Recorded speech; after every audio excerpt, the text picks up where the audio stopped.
It is June 30th, 2012, last day of the month, and Maggie and I decided to stay at my apartment today. She is still in the beginning of the recovery process of getting reconstructive surgery on her back right hip and femur bone. And she, as I said in my last video, she got ran over. Car went over here without a big truck like a 350 class or 3500. I never got the specifics. Went over her. Luckily, none of the tires got her, but the underside of the truck at least seems to have gotten her. And somewhere around here, from the impact, before she had surgery, right after it happened, before even knew that she had a broken leg, to be for sure. Alright, no. Right here was like busted wide open, and then there was like a slit going down each way, and it was her muscle and everything was completely exposed. Might have even seen bone. But anyways, she's making quick recovery as far as how she was after surgery and how alert she is now.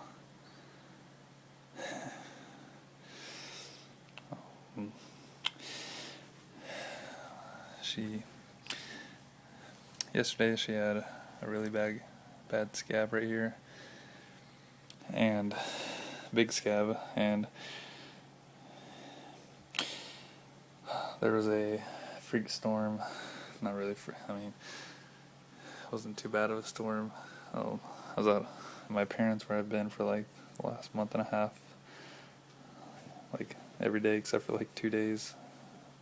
I managed to spend the night here, but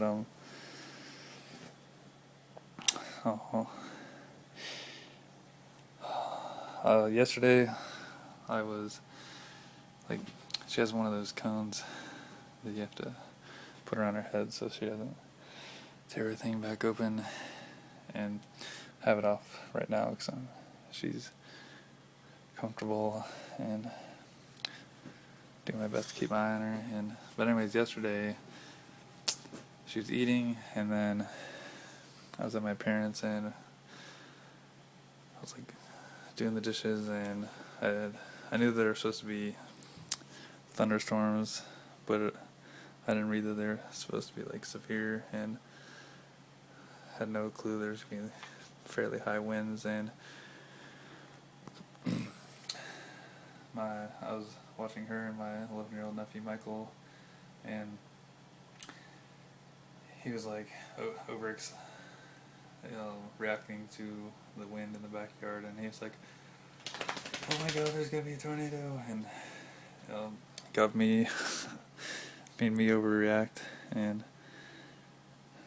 there was a lot of wind. We had a power line that was down.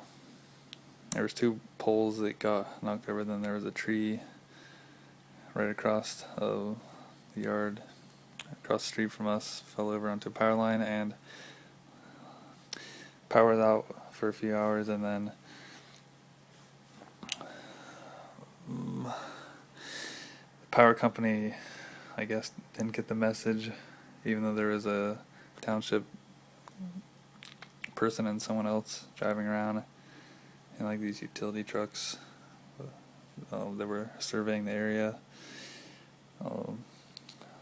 Like earlier in the day, at like 10 p.m. at night, they tried turning the power back on, and when they did, the down power line was like lighting up so much it looked like it was setting the trees on fire, but it was like glowing orange. And then it would shut off, and then the orange glow would fade away, and then they'd try to kick it back on, it'd glow again, and then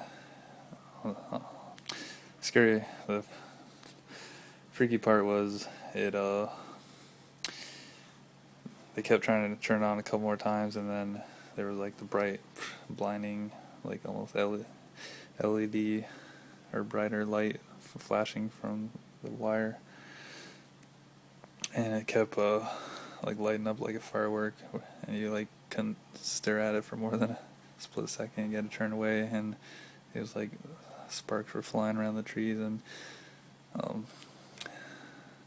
luckily there was some rain along with the storms and the wind and everything, so nothing caught fire, because right where it was sparking was right next to someone's house, and luckily no one got hurt. But it's 2:55 in the afternoon here, and no, took off from my parents, so I had to get a ride for my mom, because I still can't. Not only is it not recommended that I drive right now from the last neurologist I saw, but I was able to leave with my mom and her newer SUV, and Maggie, of course, had to sit in the back third row, folded down area, and then I had to sit in the middle row and make sure she didn't slide around. Her leg is amazingly, I posted some pictures on my Facebook. Her leg was like blown up like a balloon, like in just a week. It's amazing how both of her feet are back to the same size. It's just, I know it's dark in here, but that's definitely like bruising, and she's still got plenty more bruising to heal from. And this is going to take a while to heal up completely. And inside there I haven't seen the x-ray, but she has some type of combination of rods, plates, and pins. So,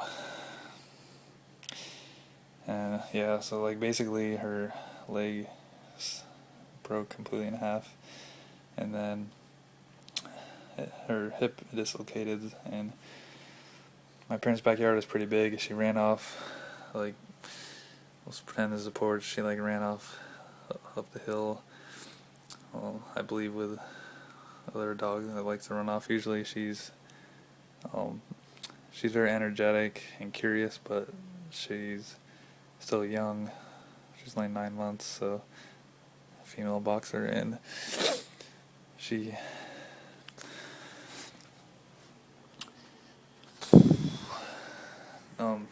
usually doesn't run off. She might venture off a little bit, but she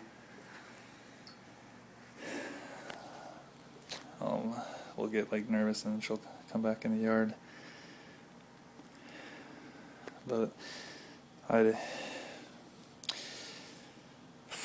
what happened was, I was having trouble like sleeping at night, and I was trying to make it to where I was getting up at 6 a.m. like when the first person left my parents' house, or the first person to get up at my mom's house. My older sister was staying there temporary also. She would get up around a little after 6 in the morning, and I'm still weaning off of clonazepam, and I take my first dose at 6 a.m. So I was trying to get to where I'd be awake to take my first dose, but this stuff like makes you drowsy, so I'm drowsy just standing up here. But sadly, I was very tired, very dehydrated, very hungry, very drowsy from my medication. It was, I don't know, around 8 a.m. and my mom had gotten, like, I sleep downstairs in the living room with my parents, and my mom had put Maggie in her cage, which is right there in the living room, and then Sophie in another cage, and like as soon as, like, she never caught on to the fact that, like, as soon as she put them in the cage, like, they were gonna start going crazy and like whimpering and whining, and like she would just throw them in there, and like I guess I had warning from other days and had opportunity to change my sleep schedule as quick as possible, but it's just one of those mornings where you're tired and the dog is